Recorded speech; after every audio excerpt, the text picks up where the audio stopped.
Եվ այդ Արցախը կար գալիս էին մի անգամից առնում տանում էին էլի։ Հա հիմա մենք ես միջև այդ բարձեմ տանեմ Երևան, այդ սկի ծախսը այդքան ծախսանես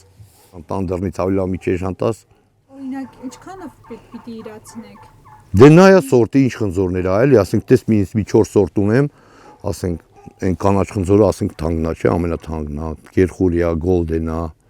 խառը տես խնձորներ ա էլի։ Այս տարի այդքան շատ չեղե, որ ջուր չի եղել, որ ջրենք, այս վերջի 3 ամիս որ պետքա ջրեինք, ջուր չկար, ոռոգման խողովակ պայթել էր, այս շատ ուշ սարքան,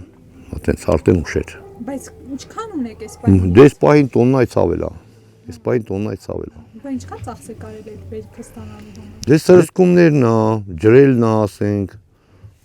սաղ ծախս ա էլի, էդ էլ ա, հենց հիմա են, նայի, հենց հիմա էդ եմ էլի ծառները։ Ինչ ասես մեր մոտ աճում ա, պոպոկը ես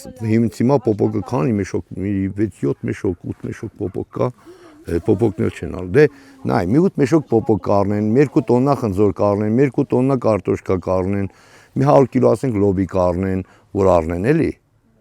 Դե առնեն այսպես քիչ-քիչ, մեկ էլ տենում ես քո եկամուտը աշնան եկավ։